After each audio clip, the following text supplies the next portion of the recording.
Henry worked in an office. It was an ordinary office in an ordinary city, where he was paid an ordinary wage to do ordinary things. For many, this would have been tedious and frustrating. But not for Henry, because he too was ordinary, and he enjoyed being so. Life was predictable. Get up at 7 a.m., shower for 15 minutes, toast 2 pieces of wholemeal bread, poach an egg, eat with minimum fuss, watch 10 minutes of morning television, listen to an audiobook on the train, get to work, sandwich for lunch, back to work, home, watch a little TV, read something light, go to sleep, and repeat day after day. Henry liked his weekends to be just as routine. On a Friday night after work, he would treat himself to an Indian takeout and a good film. Saturdays would be spent exploring some local garage sales for items to add to his collection of old video games, while Sundays would be specifically put aside to play them. Life was simple for Henry, and he preferred it that way. Being mildly tainted with an obsessive-compulsive streak, he avoided anything which would take him out of his comfort bubble and away from his routine. Henry always avoided the extraordinary. But on this day, the extraordinary found him. It was lunchtime on an overcast Monday, and Henry knew exactly where, what, and with whom he would be eating. He walked from his place of work along the usual route. Normally, it would have taken him almost exactly 5 minutes and 32 seconds. But there had been a bad accident on Gladstone Road, and due to this, Henry had to take a slight detour. He was annoyed at first that his routine had been warped by something outside of his control. But on passing the closed-off street, he could see a car mangled, sitting unceremoniously on the pavement, with members of the emergency services frantically attending en masse to the passengers. Despite his annoyance, Henry continued on his way, hoping that those whom have been hurt would only require minimal medical attention. After exactly 7 minutes and 24 seconds, Henry arrived at his destination, only to once more be aggravated by a change of routine. He always sat on the same bench in the city square for lunch, but on this day, that would be impossible. His favorite bench had been snatched by an unscrupulous young couple who were, of all things, kissing each other.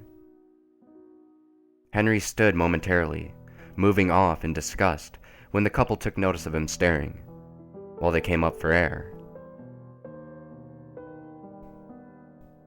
George Square was a curious place. Not as large in scale as some city squares, but not without its charm, containing numerous blackened statues, which the city pigeons just adored, and surrounded on all sides by impressive 19th century architecture. It was one of Henry's favorite places.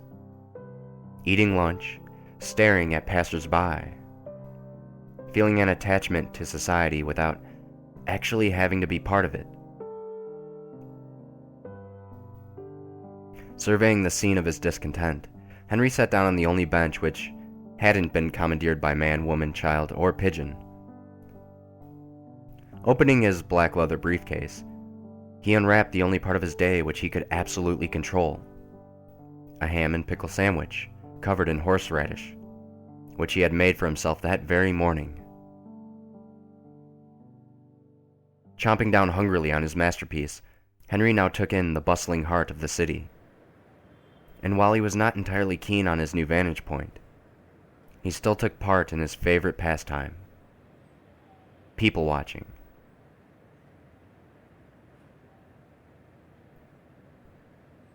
His eyes moved through the crowds, jumping from one person to the next, as if turning the pages of his favorite book, imagining the stories each stranger had to tell. It was ironic, really. For someone who had difficulty meeting new people, He was entirely captivated by them.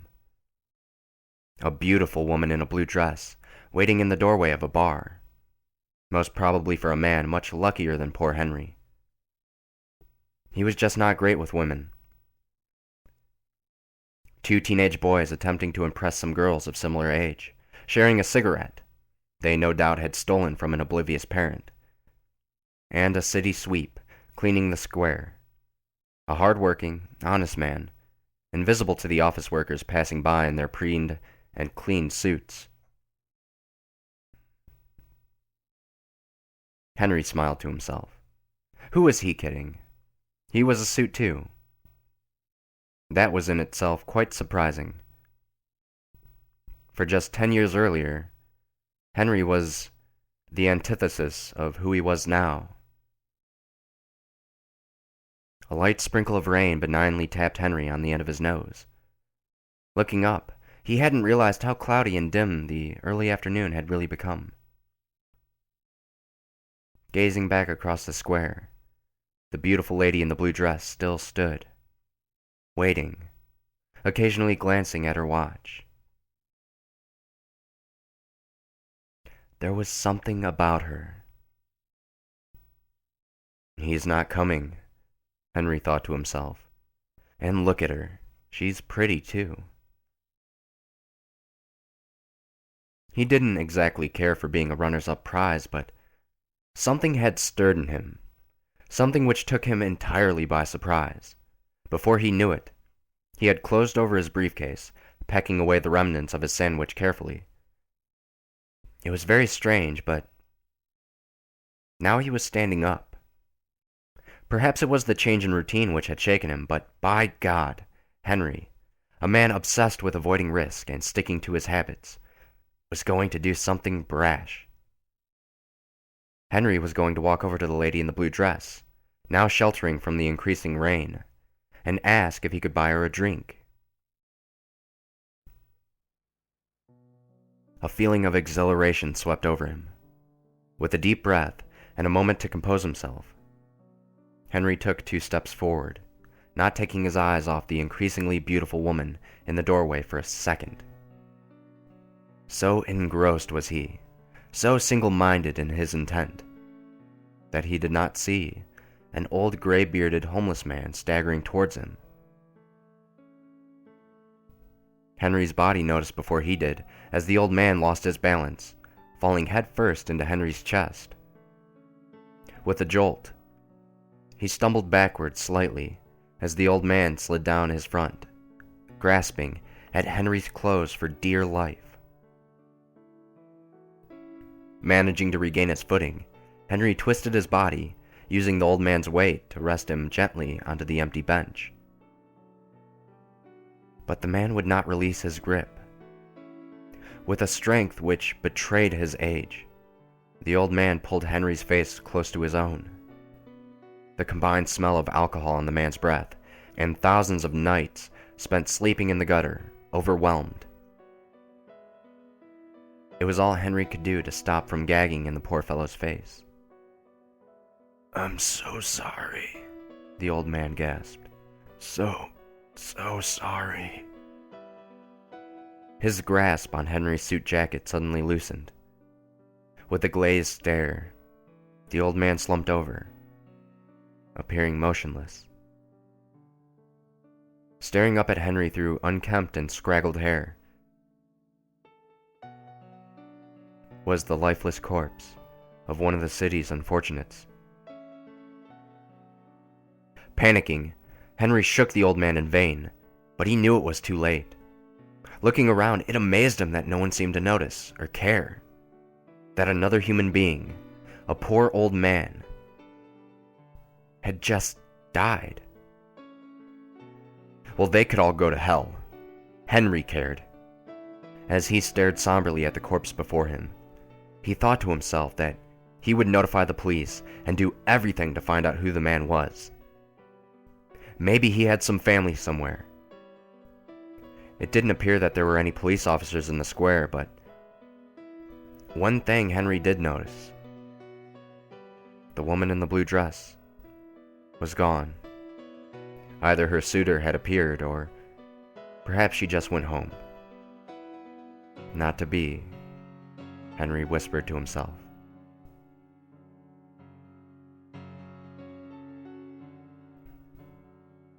Something now caught his eye. Looking down at the old man, peeking out from under one of his clenched fists, was a simple piece of white paper. Instantly, Henry thought it might be of importance, for even in death the man clutched it, as if it were his most prized possession. Easing the note from the dead man's hands, Henry unraveled the scrunched up piece of paper and read its contents. Puzzling. Very puzzling. But what could it mean? As Henry pulled his phone from his inside pocket and began dialing the emergency services, wary feelings of being observed by a hidden, unseen predatory watcher came over him. The phone did not seem to be dialing out. So again he tried. Then once more. Finally, just as he was about to approach those nearby to ask if they could phone the police, Henry was floored by an entirely unexpected sight.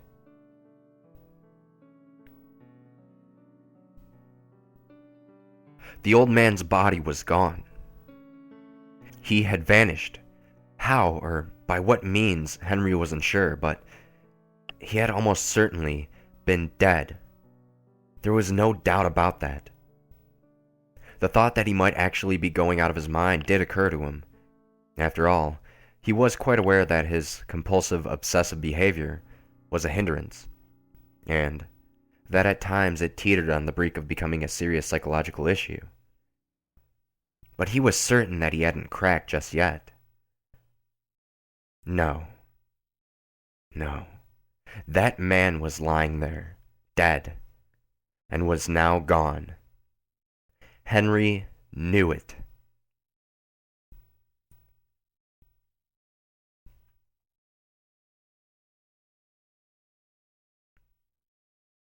The unwelcome feeling of being watched returned far more intense than before. It was accompanied by a strange, sickening feeling in the pit of his stomach.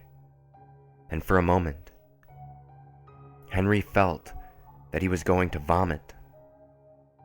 As the sensation passed, it was replaced by a compulsion which now took him to read the note once more, take in its message. But Henry was still utterly perplexed by its contents. The time had dragged on, and Henry would be damned if he was going to phone the police and tell them that a dead body had just vanished into thin air. Maybe it was stress. Maybe he had imagined the entire thing. Maybe. It was at that moment when Henry noticed a strange individual on the other side of the square. He was far away, but there was something fearfully unique about him. The man stood as still as stone, and it would have been easy to have mistaken him for one of the statues which littered the area. But he was most certainly a thing of flesh and blood.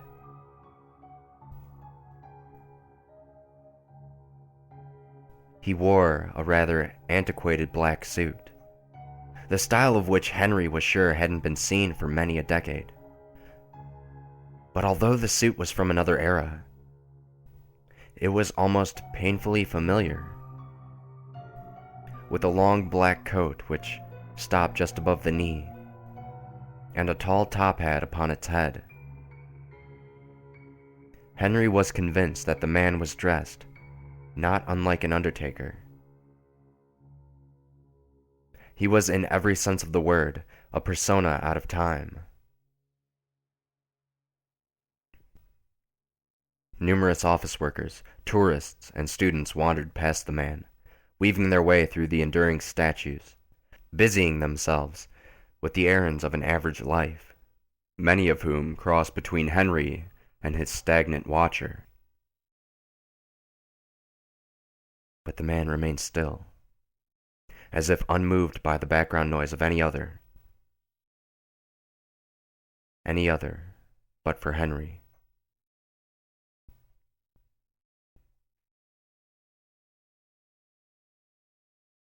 From this distance, the man's features were unclear,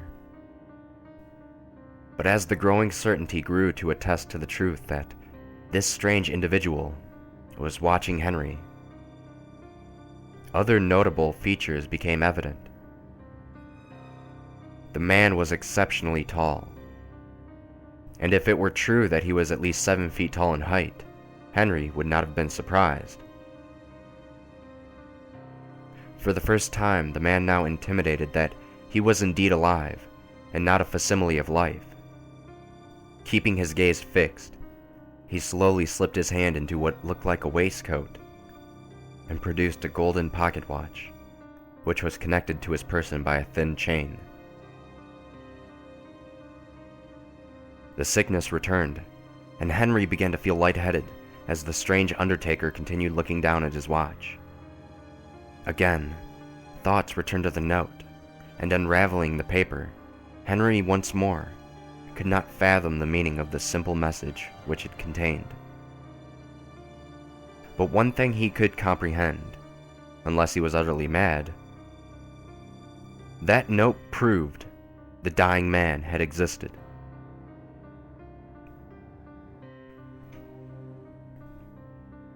It is often said, amongst those who encounter the strangest of events, that they know implicitly in their gut, in their very bones, when to flee. Even if no real logic seems to be at that foundation of such an action, an individual in such a situation is compelled to run, compelled to escape whatever foul deed may be forthcoming. Henry was overcome by this very feeling, when his watcher swiftly closed the pocket watch and began marching forcefully towards him. Run.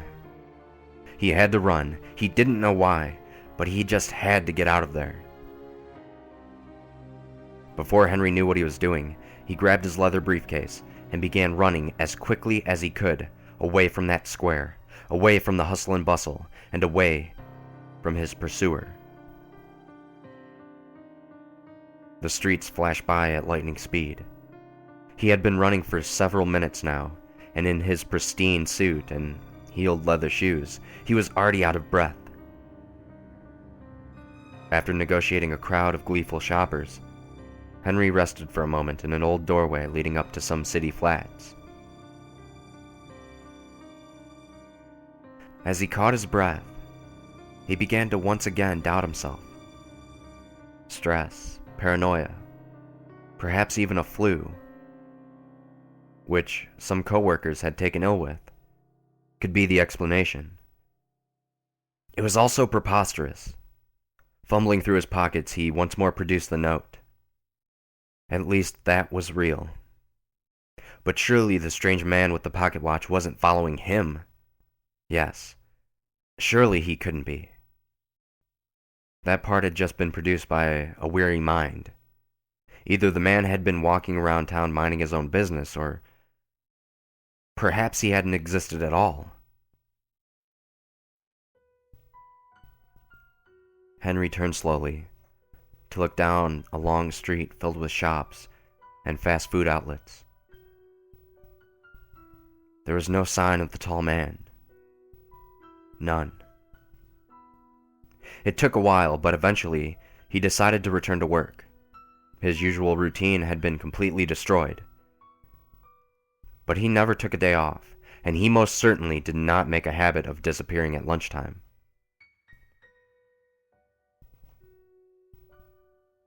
His office was in a brand new building, which the company he worked for had moved to earlier in the year. Henry much preferred the sterile glass walls, the shiny clean floors, and the hand sterilizers in the bathroom compared to the old, less hygienically satisfactory premises. At the front end of the building was Jason, one of the security guards who was sitting behind the large front desk with a colleague and a repairman. Henry nodded to them as he passed, unaware and certainly uninterested in their idle, superstitious conversation about a supposed haunted floor in the building. Henry had no time for such things. A number of fellow business types entered one of the large elevators in the foyer, and Henry moved briskly to join them. It was a bit of a crush, and it occurred to him that normally he would be uncomfortable being so close to other human beings, but he just wanted to return to the safe and secure surroundings of his office desk. Paper, pens, files, and performance targets. The perfect remedy for an anxious mind. At least, Henry thought so. The company had their offices on the 12th floor, and it seemed as though each and every level was accompanied by an unwelcome stop, where yet more bodies crammed into the now stifling elevator. By about the 5th floor, Henry's obsessive compulsions on cleanliness began to take hold, and the feeling of people in front, behind, and beside him rubbing against his body made him feel quite sick.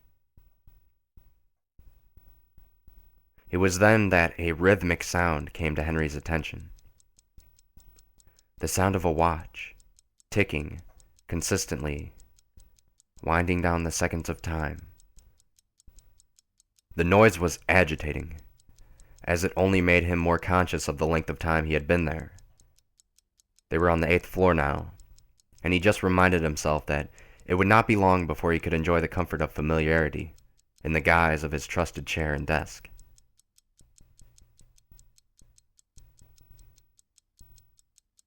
Now, the 9th floor.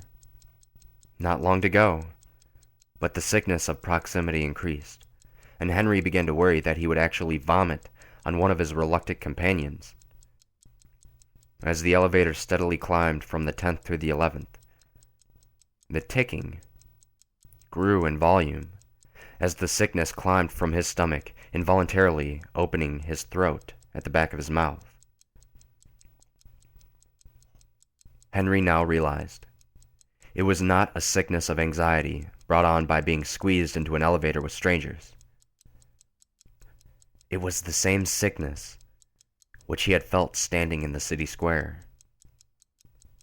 being watched by that strange character in his funeral attire. Tick, tock. The noise was in his ear. Turning pointedly to the source, Henry recoiled in terror as the long-fingered hand held the golden pocket watch right next to his head. The stranger was in the lift. Henry screamed for his life, and a panic ensued within the elevator as someone tried to calm him down, while others aggressively tried to quiet him with verbal battering. He did not care. He had to get out. He clawed his way to the front of the lift, away from his stalker, thanking gods he did not believe in as the doors opened to the 12th floor.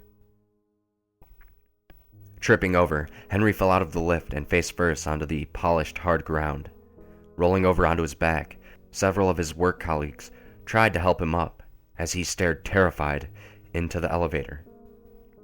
Towering above all others, the tall figure hunched over in the corner, grinning from ear to ear as the doors closed. Henry wasn't sure, but the brief glimpse he had of the man led him to believe that the face of his pursuer was off somehow. The eyes almost too glazed and far apart, the nose slightly crooked, the grin worst of all, too large and uncovered, as if through an inadequacy of skin. Sweat poured down Henry's forehead, and as several of his work colleagues asked if he was feeling okay, he barely answered them, rushing past the office to the other end of the floor. He burst into the toilets and quickly barricaded himself in one of the cubicles, curled up on the closed lid with his head in his hands. This cannot be happening. Once more, Henry gathered his breath and attempted to compose himself. Work-related stress. That was it. He would go straight to his boss and ask for a week's leave. Perhaps even visiting his doctor to ask for some Valium. Something to treat his nerves.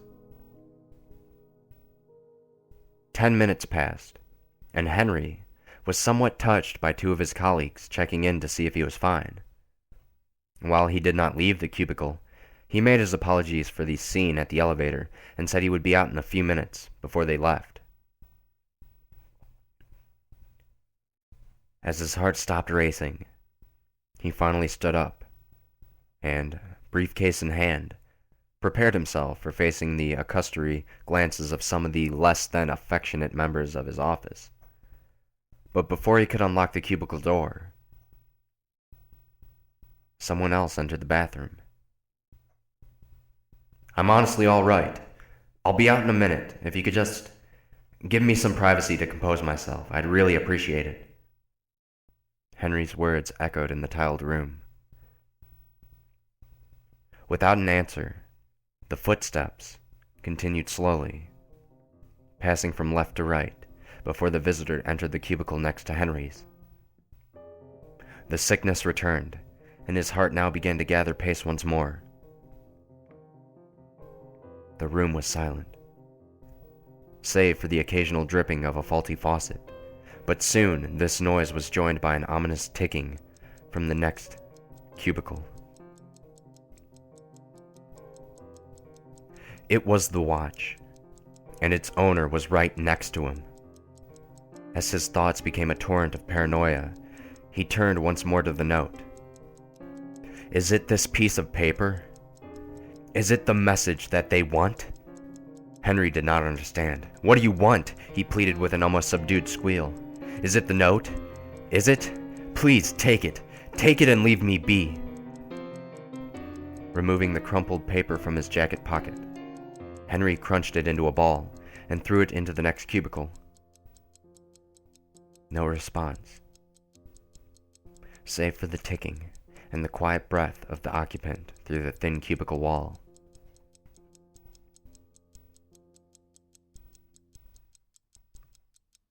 Henry waited, and waited, and waited. No reply. He wanted to leave more than anything in the world, but he was paralyzed with fear, the fear that this man would catch him, and perhaps even resort to physical violence. Suddenly, the cubicle door shook violently as something impatiently attempted to break in. It reached in a fevered pitch as Henry broke down into tears, curling up onto the cubicle floor with his hands cupping his ears tightly. Henry screamed as the door nearly lifted from its hinges. The smell of urine from the floor stung his nostrils, and for a man so obsessed by hygiene, this was an unusually trying place to find himself. But there he lay, too scared to move, too frightened to call for help. There he lay, still, curled up into a ball, clutching his briefcase, that symbol of structure and normality, as if a child once more. Then a long-fingered hand slid slowly across the floor from the next cubicle, through the small gap at the bottom of the dividing wall, touching his face. Its spidery fingers, searching erratically. Their cold touch spurred Henry into action, but the hand moved quickly, grabbing clumps of his hair and pulling his head towards the gap. Henry kicked and screamed as if he had just been born, but the stranger possessed an emphatic strength, one which Henry was no match. If strength couldn't free him, perhaps pain could. He pulled and scratched at the hand, digging his fingers deep into lumps of skin as flesh flaked from its appendage as if rotten. This seemed to have the desired effect. As soon as the hand let go, presumably in pain, Henry staggered to his feet and rushed from the cubicle, out of the bathroom and down the fire exit at the end of the hallway. Panic, terror, fear, they all had mixed together, Paranoia and anxiety clouded Henry's judgment, his heart almost ripping through his chest and his mind ablaze with impossible thoughts as he found himself racing through the busy city streets. Compulsion, obsession, but now not for routine, not for habit, not for ritual, but for home. It was not before Henry had reached the central train station that he came to his senses. His suit was soaked in sweat, his hair a mess, a face scarlet with overexertion. Standing under the huge glass dome ceiling of the station and surrounded by the anonymous movements of daily commuters. His first thought was to phone the police, but what could he tell them? A ridiculous story about a man with a pocket watch, and that of a magically disappearing dead body? Henry gazed intently at the departure board. Looking around, he could see no trace of the tall, thin man. Perhaps he had injured the stalker sufficiently so as to make him give up the chase, or maybe the returning of the note was enough to be allowed escape. Henry didn't know. 2 words now flashed before his eyes. Kings Park. Yes, Kings Park was where Henry grew up, and his family still lived there. It was only half an hour by train, and if anyone could help, it would be his parents. Sure, he hadn't been in touch with them for very often over the past few years, but that was down to his meticulous routines, and he knew that he could always count on them for support. Above all else, even a man at his age still wanted the arms of his parents for protection. He would go there, seek their advice, and maybe, if pushed, he would phone the police and try to get to the bottom of all this. He purchased a ticket from one of the automatic vending machines, and within 10 minutes, Henry was on his way. The train was humble to say the least.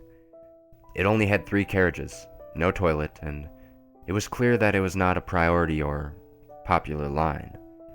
The train was decades old. Entering the last carriage, Henry chose the window seat, which he considered to be the cleanest available to him. The cheap synthetic material used as upholstery was sure to be a playground for bacteria, he thought. But he would rather have been sitting there in that quiet carriage than trapped on the floor of that bathroom stall. That was for sure. The train soothingly rocked from side to side, and as Henry looked out of the window and watched the urban areas give way to suburban ones, he began to feel comforted by the thought of home, his real home. After a couple of stops, Henry's mobile phone suddenly sprung to life. Looking down at the blue flashing display, he was unhappy about the prospect of answering it. It was his boss. He would probably be mad, as usual, but who could blame him? One of his employees screams like a lunatic in an elevator, crawls around the office floor, locks himself in the bathroom, and then abruptly runs out of the building without finishing his shift. Henry gulped and answered. After an initial ear-bashing, he was finally allowed to speak, and told his boss that he had been feeling terribly ill, and that he was very sorry for leaving without asking first. Eventually, his boss calmed down, and even started to show an element of concern beneath his cracked voice. He had been talking for well over a minute when the phone suddenly went dead. Henry would have assumed this was due to loss of his signal, but when he returned the phone to his pocket, he felt something. Fear coursed through his entire body once more. It was the note. Somehow it had been placed back on his person, but he had no conception of how. Perhaps it meant nothing. Perhaps the man had read the message and now no longer needed Henry. Perhaps he was safe. Perhaps.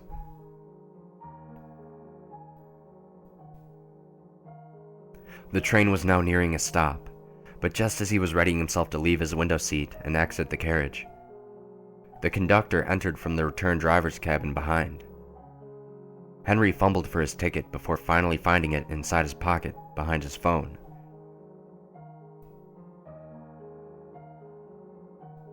But as he looked up, realization was accompanied by the ticking of a golden pocket watch. It wasn't the conductor who had entered the carriage. Henry raced to his feet, his nerves now a shredded mess. Disbelief, utter disbelief. How had he got on the train? Clinging to his briefcase, Henry stumbled down the carriage, yelling for help from the fellow passengers who sat in isolated pockets around him. He begged, he pleaded, but it was clear from the looks on their faces that they thought this unkempt but draggled individual shouting at the top of his voice was mad. Watch in hand, the tall figure slowly walked down the carriage aisle. Running as fast as he could, Henry burst through the door into the next carriage, but still relentlessly, the strange stalker followed. Now they were both in the third carriage, and there was no escape. Nowhere to run. Nowhere. Henry felt sick to his stomach. Holding up the note in one hand, he screamed as the man approached, "Take the note! Take it!" But no reply was offered. The train slowed as it pulled into the station, and now, only a few feet away from his pursuer, the oddness of the man's appearance seemed even more progressed. His teeth were now permanently exposed in a wide grin, and his skin seemed taut and shrunken, producing an unusual sheen to it, as if false, synthetic, but caught in obvious entropy. As he neared, now only footsteps away, he removed his hat with a flaking hand in an almost ceremonial way, a deep perversion of courtesy. Henry's back pressed against the locked door which had led to the driver's cabin. Turning as the bizarre approximation of a man was almost upon him, he battered and kicked the driver's doors, screaming to let him in. The jolt of arrival, the swoosh of opening doors. The train had arrived at Henry's stop. Kings Park. Home. With the slimmest of opportunities, he jumped past the tall, hunched figure and leapt to freedom out onto the platform. But the stalker grabbed at his foot momentarily, causing his momentum to bring his face crashing down upon the graveled concrete ground. His nose was burst, and a deep cut ran along his forehead, but he still managed to quickly pull himself to his feet and continued running. Dazed, tears of fear now mixed with blood streaming down his face, Henry sprinted down the long, thin platform and up a rather large number of steep stairs, which led onto a quiet street. Looking down at the station below him, the relentless figure of the funeral-clad menace came starkly into view. As Henry began to run once more, he realized that he had hurt his leg in the fall. Blood seeped through the ripped pant leg, and the pain was now sharp and throbbing, causing him to drag his left leg behind him as he tried to flee. Wiping his eyes clear, he could see a busy road which was flanked on one side by a small piece of woodland, comprising of patches of grass, shrouded by a few tall, contorted trees. Limping badly, he hurtled himself towards the traffic, yelling, pleading with the drivers to stop and help him. The bloodied mess obscuring Henry's face, along with the entire disheveled demeanor, stopped any passerby from taking the risk of attending to someone who seemed so fervent and possibly dangerous. Perhaps, if he had more time, someone would eventually stop, but the sickness had returned, and he knew that human imposter would be upon him soon. The blood stung Henry's eyes as he cried and hoped for a savior. There was nothing he could do. He had tried outrunning him and failed. This man would keep coming, relentless. But what if he hid? Dodging the cars on the road, Henry limped into the small patch of woods, wandering towards the back of them as they climbed a shallow gradient.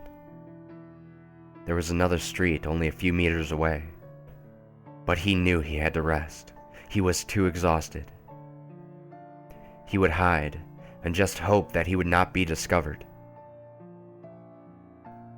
Choosing a large and looming tree several times his width, Henry slumped against it, crawling in between the thin branches of a large bush at its base. There he waited, though his assailant soon followed. Henry could feel the man's presence, and despite the din of traffic nearby, the unmistakable long and methodical footsteps of someone brushing through the grassy floor could be heard. They were growing in volume, and they were getting ever closer. As they did so, they were accompanied by a new, unexpected sound, one which was both humanly possible, but utterly inhuman in execution. The horrible sound of chattering teeth, the sound of teeth quickly clattering together as if the man were frozen by the cold. The frantic chattering grew slowly closer with each step, and it appeared to Henry as if the entire area had grown dim. The man was now unbearably close, approaching from behind, but Henry dared not look for fear of being seen. It occurred to him that as a boy he played hide-and-seek in that very patch of woods, a time and place of which he had fond sentimental memories. However, this was not the game he wished to play, but perhaps he could use that knowledge to his own advantage somehow. He just had to think, but the searing pain in his leg and the blood oozing from his face made it too difficult to focus. Now, the chattering of teeth was palpably close, just behind the tree which Henry was using for shelter. The uncomfortable sound now seemed akin to that of teeth chipping and breaking with each impact. As it came into view, Henry held his breath, terrified to make a sound. Then first an arm, joined by legs and a body as the figure in that antiquated funeral suit slowly passed Henry by to search elsewhere. It had not seen him, but now, beyond all doubt, he knew this thing was no man, no human being. From what Henry could see from his vantage point, the tall man was now hunched more than ever. In fact, it was as if its whole body had been distended, and his upper back had broken in some way, bent unnaturally out of shape, as if something from underneath had been pushed out from within, protruding from his spine. His jaw was now enlarged, as were his teeth as they clattered and gritted together, and his knees seemed to have buckled, bending in on themselves. Gray wisps of human hair still clung to the back of his smooth head, and most horrifying of all, and one of its particularly placed eyes seemed to be hanging from a socket in its face. It was moving further away, and Henry cautiously began to feel as if he had outwitted it. That warped conception of humankind was now on Henry's home turf, and there were plenty of places he knew he could hide. Just as he became more confident, the misshapen figure stopped, hands stretched out facing away from where Henry hid. He did not know what it was doing, but it stood motionless, almost in exactly the same way which it had during their first encounter. All that was different was the incessant chattering of teeth. Then, slowly, even that ceased. Was it dead? Was it weakened somehow? Had it given up? Henry saw this opportunity and quietly pulled the crumpled note from his pocket, reading its cryptic message once more before finally throwing it in disgust to the ground. Whatever the message meant, he hoped he never had to cast his eyes upon it again. He waited for a while longer. The contorted man stood still, as motionless as the trees he was surrounded by. Stood there lifeless, as if frozen by the failure to find his prey. While it was only late afternoon, the winter night began to close in and darkness soon threatened to fall. Henry was sure of one thing. He was not going to spend the night in that place, with that thing frozen or not. Henry moved slowly at first, and this inhuman stalker still did not move, did not respond.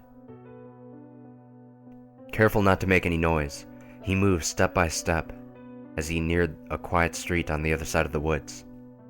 Now the moment of truth. He passed within the shape's line of sight. Still, no response. It remained motionless, arms and long sharp fingers raised to chest height, outstretched like the mouth of a demonic bear trap. It was as if it lay dormant somehow. Henry continued more briskly now, his surroundings becoming lighter as the canopy thinned. As he neared the edge of the woods, he noticed two young girls around 6 or 7 years old, playing at the foot of a garden path on the other side of the street, happily laughing and giggling together. A pleasant sight, and a welcome reminder of humanity. A breeze blew through the woods, and finally Henry was at the last few trees before being free of that place. A smile crept across his bloodied face. He just hoped that his appearance didn't scare those girls too much if they saw him. The first sensation of a viciously strong hand covering his mouth, pulling him from behind the nearest tree and knocking him to the ground. The second was a multitude of hands grabbing at his body, holding him firmly in place. Henry cried, but his muffled screams could not be heard. He struggled and fought with all his might, but the grasp remained unbroken. As he laid pinned to the ground, Henry now finally took in his impossible situation. There were 6 men in full funeral attire in front of him. Each of them had placed their morbid hands on Henry's body, pinning him to the ground with their collective strength. The chattering of teeth had now begun once more, and it drew ever slowly closer until finally the outstretched hands of that macabre image of a man were upon him. Tears flowed from Henry's eyes as the stalker now finally found him. In its long, almost black and red fingers, it held a strange device. What it was for, Henry was not initially sure, but its thin, elongated body, covered in elaborate metallic engravings and symbols, with a long, thick metal strand emanating from it, convinced Henry within seconds that it was a ritualistic syringe of some type. The clattering of teeth and wide naked grin of Henry's pursuer now stared at him through one functioning eye, while the other hung from a gaping socket above its crooked, disjointed nose. With an obscure noise, which sounded almost like a language, it seemed to instruct the followers to forcefully pry open Henry's mouth. Henry cried in pain as the cold fingers of his oppressors thrust between his teeth into his open mouth, forcing his jaw painfully wide open. Brandishing the needle in front of Henry's face, his tormentor seemed curious in watching Henry's tear-filled eyes follow the syringe as it waved back and forwards in hypnotic fashion.